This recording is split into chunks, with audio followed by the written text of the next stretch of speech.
Hello student, how are you? Today I am going to teach about resemblance with halogens. आज हम class 11 की जो chemistry है hydrogen chapter का second part आज पढ़ाएंगे। इसका सेकेंड पार्ट भेजूंगा। फर्स्ट पार्ट में मैं ठीक इसमें पोजीशन ऑफ हाइड्रोजन पर डिस्कस चल रहा है। पहले पार्ट में पोजीशन ऑफ हाइड्रोजन के बारे में बताया था। पोजीशन ऑफ हाइड्रोजन मैंने उस दिन भी डिस्कस किया था। फर्स्ट पार्ट जो भेजा हूँ सेंड किया हूँ, फर्स्ट पार्ट में बताया गया था जिससे कि हाइड्रोजन एल्कली मेटल के साथ कैसे समानताएं दिखाता है, कैसे सिमिलरिटी शो करता है, इस चीज़ को बताना है मुझको। ओके, तो वह तो बता दिया था एल्कली मेटल, लेकिन आज हमको बताना है resemblance with hydrogens.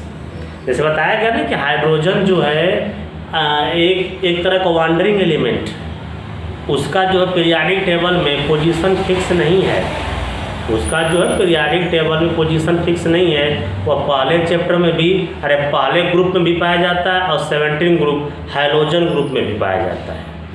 Hydrogen group में जैसे आप जानते हैं फ्लोरीन, क्लोरीन, ब्रोमीन, ठीक, आयोडीन, यह आपका 17 ग्रुप हाइड्रोजन ग्रुप होता है। तो मैं एल्कली मेटल के बारे में, ठीक, एल्कली मेटल का हाइड्रोजन के साथ क्या रिलेशनशिप है, क्या सिमिलरिटी है, मैं ये बता चुका हूँ। ठीक, आज हम डिस्कस करेंगे रिजेम्बलेंस विथ हाइड्रोजन्स। ठीक, सेकेंड पार्ट ये चाह रहा है हाइड्रोजन चैप्टर का। ध्यान दीजिए, बिल्कुल इस पर क्लियर कर लीजिए। Resemblance with hydrogen. और आप एक चीज़ और बताते हैं, थोड़ा सा इंटरेस्टिंग चीज़ में देखिए, हाइड्रोजन जो है पूरे पीरियाडिक टेबल में सबसे ज़्यादा इलेक्ट्रोनेगेटिविटी हाइड्रोजन की ही होती है। सबसे ज़्यादा इलेक्ट्रोनेगेटिव, सबसे ज़्यादा, ठीक, मोस्टली इलेक्ट्रोनेगेटिव कौन सा है? हाइड्रोजन है। और उसमें भी जो फ्लोरीन होता है, आप लिखते हैं ना, फ्लोरीन, क्लोरीन, ब्रोमीन, आयोडीन, लिखा जाता है। Fluorine, chlorine, bromine, iodine statin radio active में आ जाता है। इसमें ठीक ये 17 ग्रुप के होते हैं, हाइड्रोजन ग्रुप होता है। ठीक, सबसे ज़्यादा जो इलेक्ट्रोनेगेटिविटी, इसकी जो इलेक्ट्रोनेगेटिव ज़्यादा ये होता है। ठीक, इसमें भी यह जो फ्लोरीन होता है इसको सुपर हाइड्रोजन कहते हैं। ध्यान दीजिए, पीरियाडिक टेबल में पढ़ाया जाएगा, पढ़े भी होंगे 11 में। अरे क्या नाम है आपका, 10th में थोड़ा बहुत रहा होगा, 11 में बताया जाएगा पीरियाडिक टेबल में कि इसमें जो फ्लोरीन, क्लोरीन, ब्रोमीन और आयोडीन है, तो ये जो फ्लोरीन है हमारा, फ्लोरीन सुपर हाइड्रोजन कहते हैं। इसको तो पूरे को हाइड्रोजन ही कहते हैं, लेकिन इसमें सबसे ज़्यादा इलेक्ट्रोनेगेटिविटी यदि किसी की है तो फ्लोरीन है, इसलिए उसको सुपर हाइड्रोजन कहा जाता है। तो चलिए हम लोग बात करते हैं सिमिलरिटी इसकी। ठीक, हाइड्रोजन की सिमिलरिटी ध्यान दीजिए। हम लोग पोजीशन ऑफ हाइड्रोजन, ठीक, इन पीरियाडिक टेबल, हाइड्रोजन का जो है पीरियाडिक टेबल में पोजीशन पढ़ रहे हैं, उसके बारे में डिस्कस कर रहे हैं। तो मैंने बताया था कि यह एल्कली मेटल माने फर्स्ट ग्रुप और हाइड्रोजन 17 ग्रुप दोनों के साथ सिमिलरिटी शो करता है। तो मैं एल्कली मेटल के साथ सिमिलरिटी बता चुका हूँ। आज हम डिस्कस करने जा रहे हैं हम लोग resemblance with hydrogen. Resemblance with hydrogen में पहला हम बात करेंगे, फर्स्ट नंबर होगा एटॉमिसिटी। हम लोग पहला टॉपिक बात करेंगे एटॉमिसिटी पर चलेंगे। एटॉमिसिटी ध्यान दीजिए, आप जानते भी हैं एटॉमिसिटी का मतलब होता है किसी भी एलिमेंट में नंबर ऑफ एटम। कोई पूछे व्हाट इज एटॉमिसिटी, आप ये बताएंगे किसी भी एलिमेंट में जितने भी नंबर ऑफ एटम्स होते हैं वही एटॉमिसिटी होती है। ठीक, जैसे आप कह दिए H2 हाइड्रोजन है तो कहेंगे कि इसकी एटॉमिसिटी तो कहेंगे 2 होगा, नीचे 2 लगा हुआ है, 2 एटम है। उसी तरह से ठीक F2 हो गया, Cl2 हो गया, Br2 हो गया, I2 हो गया। इन सब की भी एटॉमिसिटी हम देखें तो कितना है, 2 आ रहा है। इसका मतलब यह कंफर्म हो जाएगा कि जिस तरह से हाइड्रोजन डाई एटॉमिक होता है, डाई एटॉमिक मतलब 2-2 एटम है सबका, माने एटॉमिसिटी उसकी 2 आ रहा है। किसी भी एलिमेंट में जितने नंबर ऑफ एटम्स होते हैं जितने भी नंबर ऑफ एटम्स होते हैं वही उसकी एटॉमिसिटी कहलाती है। ठीक, ये बताइए इन सब के पास दो दो एटम है, माने इन सब की एटॉमिसिटी दो है। इसका मतलब हाइड्रोजन ग्रुप डाई एटॉमिक है। कैसा है? डाई एटॉमिक है। तो जब यह हाइड्रोजन ग्रुप हमारा, देखिए यह हाइड्रोजन ग्रुप जब डाई एटॉमिक है तो यह हमारा हाइड्रोजन भी तो डाई एटॉमिक है। इस चीज़ को ध्यान दीजिए, यह हमारा हाइड्रोजन भी डाई एटॉमिक है और हाइड्रोजन भी डाई एटॉमिक है। क्लियर? तो पहली प्रॉपर्टी समझ में आ गया, पहली रिजेम्बलेंस समझ में आया आपको। ठीक, एटॉमिसिटी। जिस तरह से हाइड्रोजन ग्रुप के एलिमेंट 17 ग्रुप के एलिमेंट डाई एटॉमिक होते हैं, उसी तरह से हमारा हाइड्रोजन भी क्या है? डाई एटॉमिक है। एटॉमिसिटी उनकी भी 2 होगी। सेकेंड नंबर चलते हैं हम लोग हैं, आइए डिस्कस करते हैं नॉन मेटैलिक कैरेक्टर, या इसी को हम लोग इलेक्ट्रॉनिक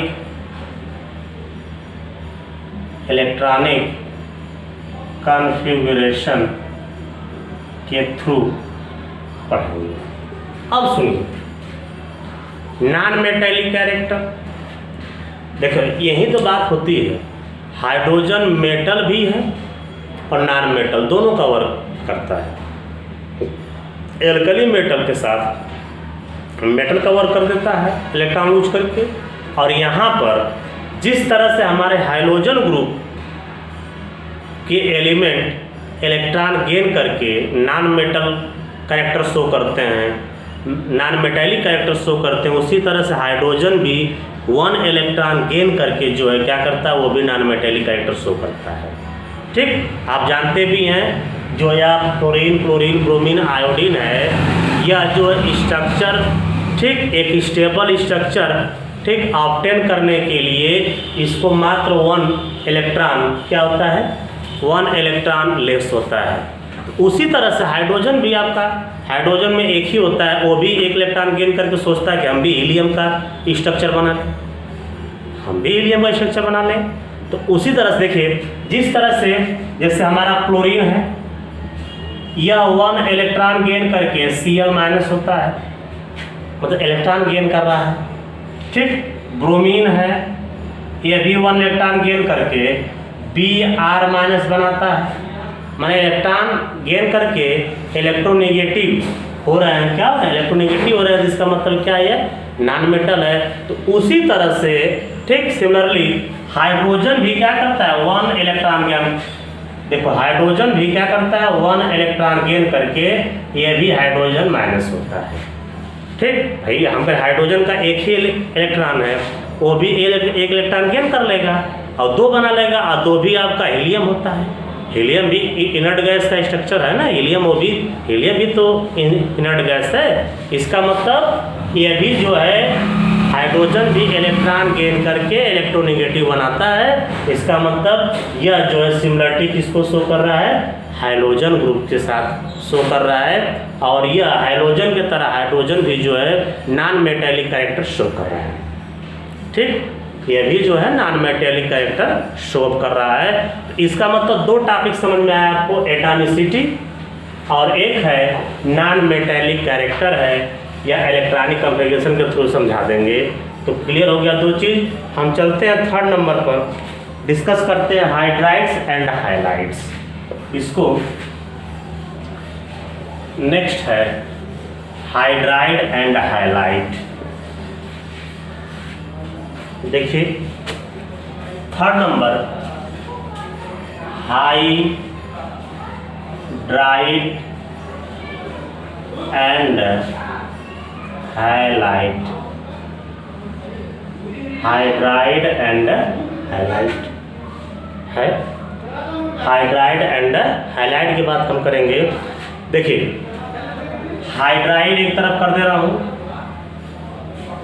और एक तरफ आपका हाइलाइट हो जा रहा है, ध्यान दीजिए। देखिए हाइड्राइड का मतलब जो भी हाइड्रोजन होगा और हाइलाइट में हाइड्रोजन होंगे। आपको बताया भी गया हाइड्रोजन का मतलब फ्लोरीन, क्लोरीन, ब्रोमीन आयोडीन होता है। मतलब यह कह रहा है कि हाइड्राइड एंड हैलाइड। अब थोड़ा सा इसमें दो चीज़ समझिए। जिस तरह से हाइड्रोजन और हैलोजन दोनों में देख लीजिए, हाइड्रोजन एल्कली मेटल्स और alkaline earth metal.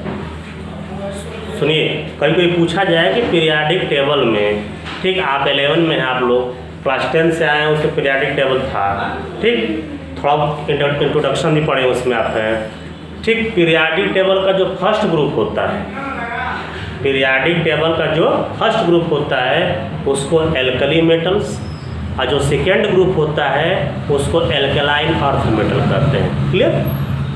Second group को एल्कलाइन अर्थ मेटल।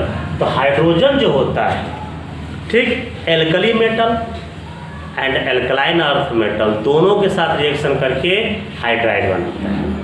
वो क्या करता है? दोनों के साथ रिएक्शन करेगा और हाइड्राइड बनाएगा।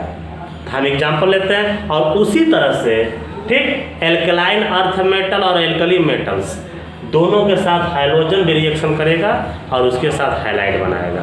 अंतर समझो थोड़ा सा। हाइड्रोजन के साथ रिएक्शन करेंगे वो हाइड्राइड, और हाइड्रोजन के साथ रिएक्शन करेंगे तो हाइलाइट बनाएंगे। क्लियर है? बोलो, आपको समझ में आ रहा है ना? क्लियर कर लीजिए। हाइड्राइड एंड हाइलाइट मैं बार बार बता रहा हूँ, alkali metals and alkaline earth metals, ठीक, alkaline earth metals first group and second group, इन दोनों ग्रुप के जो मेटल्स होते हैं, एलिमेंट होते हैं, हाइड्रोजन के साथ रिएक्शन करेंगे तो हाइड्राइड, ओके, और हाइड्रोजन के साथ रिएक्शन करेंगे तो हाइलाइट बनाएंगे। आइए हम लोग डिस्कस करते हैं इस पर, बनाते हैं इस चीज़ को। जैसे देखिए, जैसे हमने लिख दिया Na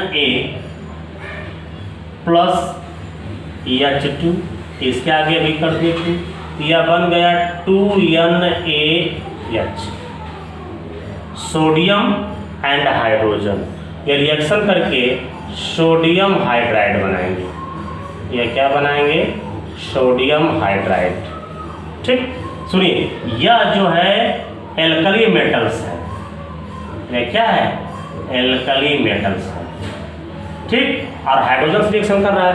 उसी तरह से, ठीक, Ca प्लस H2 रिएक्शन कर लिया, CaH2 बना दिया, तो यह बन जाएगा कैल्शियम, ठीक, हाइड्राइड।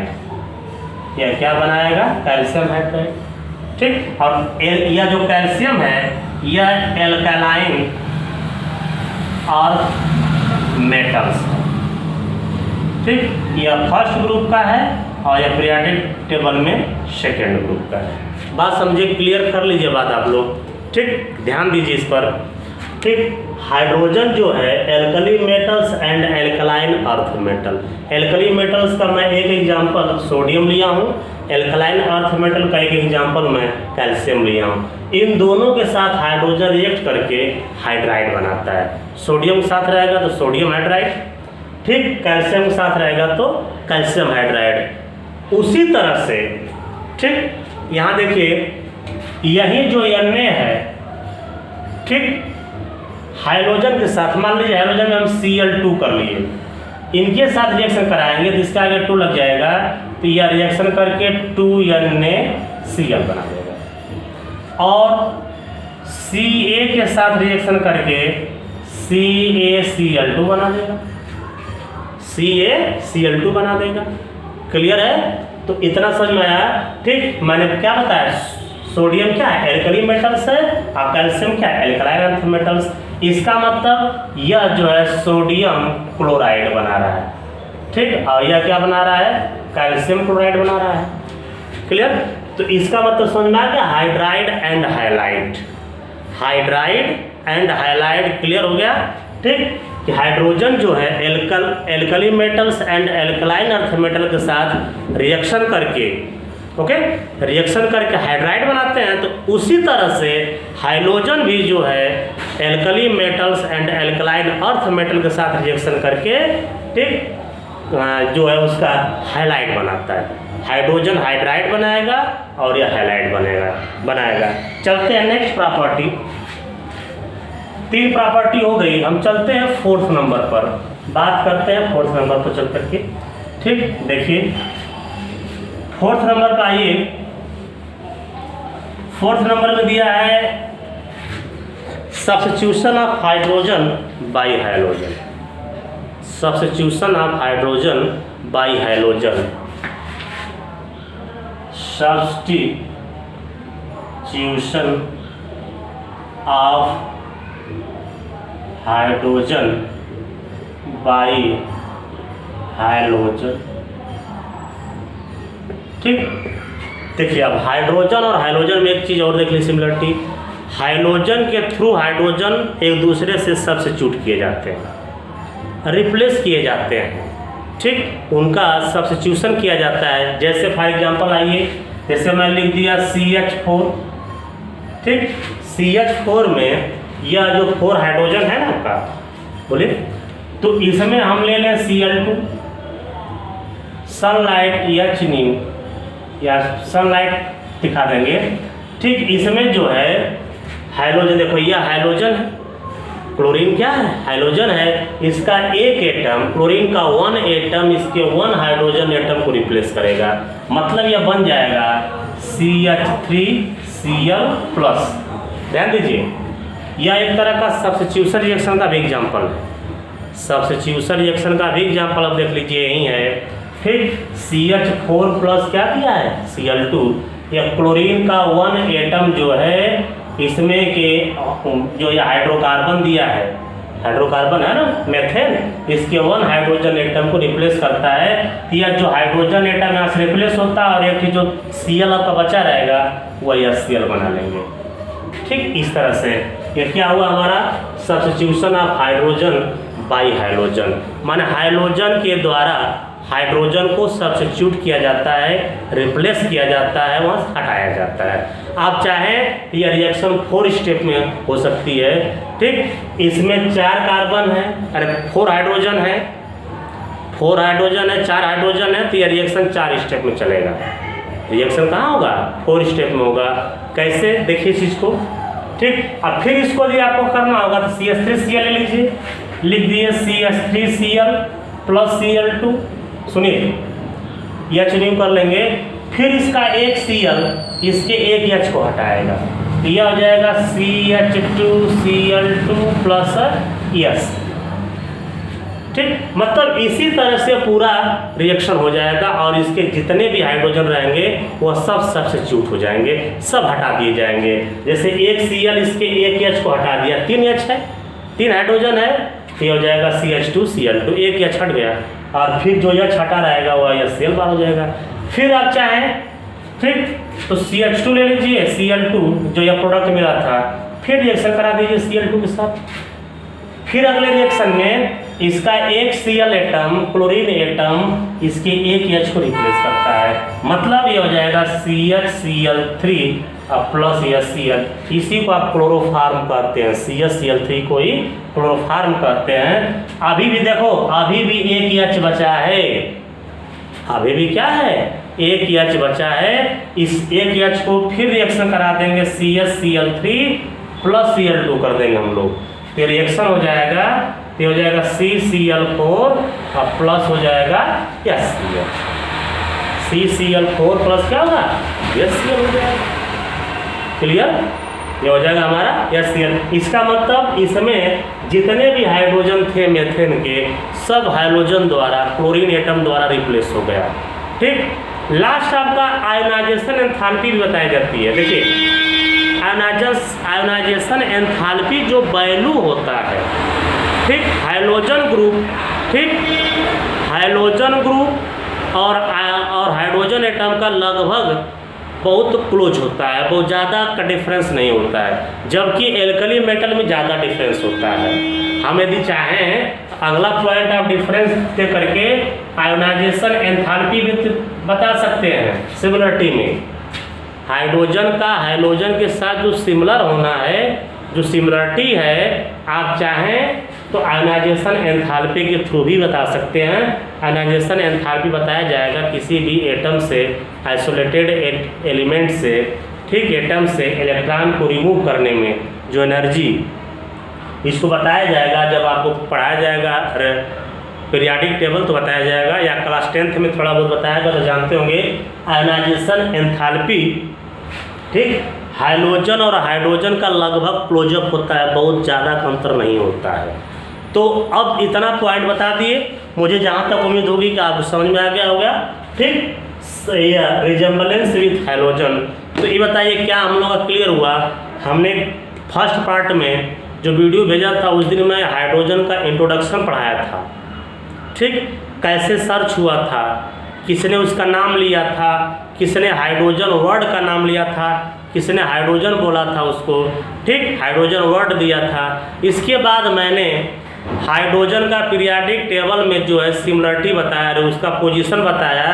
तो पोजीशन 2 जगह है, alkali metal first group, hydrogen 17 group. तो मैंने फर्स्ट ग्रुप में भी प्रूव किया, फर्स्ट ग्रुप मैंने एल्कली मेटल के साथ, इसके बाद और मैं हाइड्रोजन के साथ भी आज आपका प्रूव कर दिया हूँ। इसका मतलब पोजीशन ऑफ हाइड्रोजन आज भी पीरियाडिक टेबल में डाउटफुल है, संदेहास्पद है, ठीक, क्लियर नहीं है, ठीक, क्योंकि हाइड्रोजन की सिमिलरिटी जो है प्रॉपर्टी फर्स्ट ग्रुप से भी मैच करती है और 17 ग्रुप से भी मैच करती है। ओके, इतना क्लियर हो गया। हम नेक्स्ट चलते हैं, ऑक्यूरेंस ऑफ हाइड्रोजन। चलिए अब आगे हम लोग बढ़ते हैं, ऑक्यूरेंस ऑफ हाइड्रोजन की बात करते हैं हम लोग हैं, ध्यान दीजिए। आइए, ऑक्यूरेंस ऑफ हाइड्रोजन इतना बता देते हैं क्लियर करके। Occurrence of hydrogen, occurrence of hydrogen, एक चीज सुनिए, कोई भी एटम एलिमेंट 2 ही स्टेट में होता है, जैसे एक फ्री स्टेट होता है, एक कंबाइंड स्टेट होता है, समझिए हमारी बात को। 2 ही स्टेट में, ठीक, एक फ्री स्टेट और एक होता है कंबाइंड स्टेट। एक हमारा क्या होता है, कंबाइंड स्टेट। ध्यान दीजिए, फ्री स्टेट और कंबाइंड स्टेट की बात हो रही है। तो जनरली लोग बोलते हैं कि कोई भी एलिमेंट क्यों फ्री में होगा, माने कब फ्री स्टेट में होगा, कब कंबाइंड स्टेट में होगा, इस चीज़ को ध्यान दिया जाता है, कंबाइंड स्टेट और फ्री स्टेट। सुन लीजिए, जो एलिमेंट वेरी रिएक्टिव होते हैं, ऐसे एलिमेंट जो वेरी रिएक्टिव होते हैं, ज़्यादा रिएक्टिव होते हैं, उनको किसी न किसी के साथ जो है कंबाइंड करके रखा जाता है। और ऐसे एलिमेंट जो लेस रिएक्टिव हों, लिस्ट रिएक्टिव हो, बहुत कम रिएक्टिव हो, उनको हम एटमॉस्फेयर में छोड़ देते हैं, फ्री छोड़ देते हैं, कोई दिक्कत नहीं है। लेकिन यदि वही रिएक्टिव रहता तो उसको एटमॉस्फेयर में, एनवायरनमेंट में फ्री नहीं छोड़ते हैं, क्योंकि एयर के साथ, मॉइस्चर के साथ रिएक्शन करके कोई दूसरा चीज़ बना लेगा। जैसे फॉर एग्जांपल आप देखते हैं सोडियम मेटल है, सोडियम मेटल, जो सोडियम का टुकड़ा आता है, मेटल्स आता है, उसको देखते हैं केरासिन ऑयल में रखते हैं, ठीक, वह जो है वाटर के साथ तुरंत रिएक्शन कर जाता है, वाटर के साथ रिएक्शन करके बना देता है दूसरा चीज़, कोई चीज़, ठीक ना, जल जाता है। फास्फोरस एयर में खुला छोड़ने पर, हवा में, वो भी जल जाता है। तो मतलब ये समझ लीजिए कि जो ऐसे एलिमेंट जो वेरी रिएक्टिव होंगे वो हमेशा कंबाइंड स्टेट में, ठीक, और जो लेस रिएक्टिव होंगे तो फ्री भी रह सकते हैं, कंबाइंड भी रह सकते हैं। आइए जैसे हम बात करते हैं, हाइड्रोजन हमारा दोनों में रह सकता है, फ्री स्टेट में भी रह सकता है, कंबाइंड स्टेट में भी रह सकता है। एटमॉस्फेयर में आप देखते हैं, हमारे एटमॉस्फेयर में हाइड्रोजन भी है फ्री स्टेट में। जो अर्थ क्रस्ट है, अर्थ क्रस्ट में जो है हाइड्रोजन के जो कॉन्स्टिट्यूएंट होते हैं 0.9% बाई मास होता है, ध्यान दीजिए, ठीक। ये जो हमारा अर्थ क्रस्ट है, उस अर्थ क्रस्ट में हाइड्रोजन के जो कॉन्स्टिट्यूएंट होते हैं, कंपोनेंट्स होते हैं उसमें, ठीक, वह उनका जो परसेंटेज 0.9% बाई मास होता है। लेकिन वहीं हाइड्रोजन कंबाइंड स्टेट में वाटर के रूप में, हाइड्रोकार्बन के रूप में, ओके, हाइड्रोकार्बन के रूप में, मिनरल एसिड के रूप में, माने कई फार्म में होता है। कंबाइंड स्टेट में वाटर में, मिनरल एसिड में, हाइड्रोकार्बन में। तो कंफर्म हो गया, समझ में आया कि हाइड्रोजन हमारा फ्री स्टेट में भी है अर्थ क्रस्ट में, और हमारा हाइड्रोजन कंबाइंड स्टेट में, ठीक, सच एज किस फार्म में, वाटर में, ठीक, मिनरल एसिड में, hydrocarbon, methane, ethane, propane, butane, ethylene, acetylene, सब में हाइड्रोजन होता है ना, वहाँ कंबाइंड स्टेट में है। ठीक, तो अब हम चलते हैं नेक्स्ट पॉइंट। ठीक, ऑक्यूरेंस ऑफ हाइड्रोजन हो गया। नेक्स्ट पॉइंट हम लोग बात करेंगे आइसोटोप्स ऑफ हाइड्रोजन। ठीक, अब यही टॉपिक पढ़ा देते हैं, आइसोटोप्स ऑफ हाइड्रोजन की बात करेंगे हम लोग। ठीक, next point isotopes of hydrogen. देखिए, आइसोटोप ऑफ हाइड्रोजन, ओके। अब हम डिस्कस करेंगे इस पर, what is isotope. Isotope, isobar, isotone, isoelectronic, यह चीज़ है क्लास 9th में बताया जाता है। आइसोटोप क्या होता है? आइसोटोप का मतलब होता है कि ऐसे एलिमेंट जिनके एटॉमिक नंबर सेम हो, जिनके एटॉमिक नंबर क्या हो, सेम हो, बट उसके जो मास होते हैं, एटॉमिक मास, वो डिफरेंट हो। Atomic number same but atomic mass क्या हो, डिफरेंट हो, तो उसको हम लोग क्या बोलते हैं, आइसोटोप बोलते हैं। क्लियर? उसको हम लोग क्या बोलेंगे, आइसोटोप बोलेंगे। ओके, ठीक। हाँ, बस ये ध्यान रहे कि जो नीचे वाला एटॉमिक नंबर होता है वो हमेशा जो है उन एलिमेंटों का सेम होना चाहिए, लेकिन जो एटॉमिक मास होता है वह हमारा कैसा होना चाहिए, वह डिफरेंट होता है। ठीक, तो आइए बात करते हैं कि hydrogens have 3 isotopes. Hydrogens have 3 isotopes. ठीक, हाइड्रोजन जो कितने आइसोटोप्स रखता है, 3 रखता है, जिसको हम लोग प्रोटियम, ड्यूटेरियम और ट्राइटियम के नाम से जानते हैं। प्रोटियम हुआ, ड्यूटेरियम हुआ और ट्राइटियम, उनको बता भी देता हूँ, उसमें number of electron, proton, neutron, ये भी डिस्कस कर देता हूँ। आइए बात करते हैं हम लोग है। ठीक, आइसोटोप्स ऑफ हाइड्रोजन। आइसोटोप मैंने समझा ही दिया, लेकिन हाइड्रोजन के पास 3 आइसोटोप्स होते हैं। ठीक, फर्स्ट को प्रोटियम, सेकेंड को ड्यूटेरियम, थर्ड को ट्राइटियम। आइए तो बात करते हैं, जैसे H है, H हो गया। ठीक, देखिए ध्यान से, एटॉमिक नंबर इन सब का 1 होगा, इसका भी 1 होगा, लेकिन इसका एटॉमिक मास 1, 2, 3। ध्यान दीजिए, यह आइसोटोप है, बहुत इंपॉर्टेंट है, पूछा जाता है how many isotopes of hydrogen, तो आप बताएंगे। ठीक, कितने होते हैं, 3 होते हैं, 1H1, 1H2, 1H3। ओके, मतलब देखिए नीचे वाला एटॉमिक नंबर होता है, जो नीचे लिखा है ना, ठीक, उसको एटॉमिक नंबर, और जो ऊपर वाला है उसको हम लोग एटॉमिक मास बोलते हैं। तो एटॉमिक नंबर सेम है, देखो तीनों में 1 है, बट एटॉमिक मास जो है तीनों में क्या आपका है, डिफरेंट है। ठीक, इसी को हम लोग प्रोटियम ऐसे भी कर सकते हैं, इसी को हम लोग प्रोटियम बोलते हैं, इसको ड्यूटेरियम, इसको ट्राइटियम, या प्रोटियम को P से, ड्यूटेरियम को D से, ट्राइटियम को T से शो करते हैं। ठीक, प्रोटियम को P से, ड्यूटेरियम को D से और ट्राइटियम को T से शो करते हैं। इसमें से प्रोटियम और ड्यूटेरियम नॉन रेडियो एक्टिव होता है, बट यह ट्राइटियम जो है रेडियो एक्टिव एलिमेंट होता है, रेडियो एक्टिव आइसोटोप्स है। ठीक, अब आइए हम डिस्कस कर लेते हैं इनका स्ट्रक्चर ड्रा करके। जैसे इसका स्ट्रक्चर देखिए ड्रा कर रहा हूँ मैं, इसका स्ट्रक्चर ड्रा कर रहा हूँ, और इसका स्ट्रक्चर देखिए, ध्यान दीजिएगा, इसके हर एटम के अंदर न्यूक्लियस तो होता है सब में।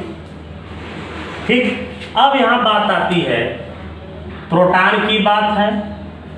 ठीक, और देखो इसमें न्यूट्रॉन नहीं होगा, लेकिन इसमें न्यूट्रॉन होगा, यहाँ भी न्यूट्रॉन होगा। ध्यान दीजिए, कहेंगे सर इसमें न्यूट्रॉन क्यों नहीं होगा, न्यूट्रॉन बराबर यह नील होगा, 0 होगा न्यूट्रॉन यहाँ। कहेंगे सर क्यों 0 होगा, देखिए हमारे पास सुनिए। ठीक, यह जो 1 1 है, एटॉमिक नंबर ही प्रोटॉन का एटॉमिक नंबर को ही प्रोटॉन कहते हैं, वहीं इलेक्ट्रॉन होता है।